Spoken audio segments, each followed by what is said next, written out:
Joining me right now with a thought or two on all of it, we have Howard Kurtz from MediaBuzz on the Fox News channel. Howie, good to see you. Again, I just am reminding the viewer that we are waiting on Donald Trump to leave the plane. He's going to be making his way to Carrier. But why do you think the media is so shocked right now that he has picked who he has picked? I mean, these are people that embody the very policies he promised. Well, I do think, Trish, that Donald Trump and Mike Pence's deal to save these Carrier jobs in Indiana is going to resonate more with a lot of the working class voters who supported Trump than who he puts in the cabinet. But I've really been struck by the coverage where there's a sort of a tone of anguish, outrage, concern about the fact that the people that Donald Trump are picking, you named a couple of them, are going to reverse some of the Obama administration policies. We didn't see that when Barack Obama was the president-elect. And, of course, the people that he picked were going to reverse many of the George W. Bush policies. Yeah, well, is this just once again sort of proving the bias in mainstream media, that they're coming at everything from the left?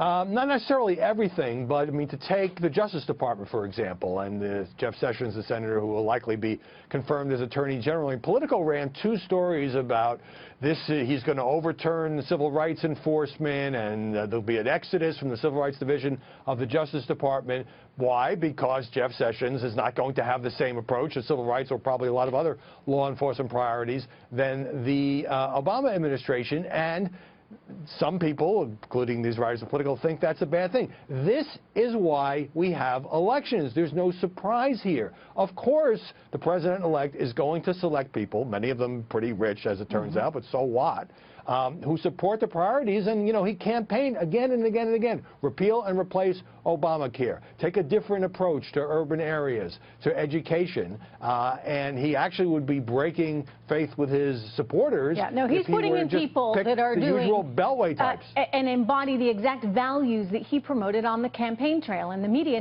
needs to take just a deep breath and get over it, because he won, and the people that he will put in are people that will help to get his agenda done. We're looking at him coming out of the plane along with Mike Pence there in Indianapolis. They just touched down moments ago. This is a big deal. Roughly 800 jobs are going to be saved at Carrier as a result of the negotiations that took place in part over the Thanksgiving holiday weekend. Donald Trump tweeted out that he was very busy working on a deal. And, you know, Howie, I always say that what the media projects about the economy and says about the economy actually has a big effect on people's sentiment.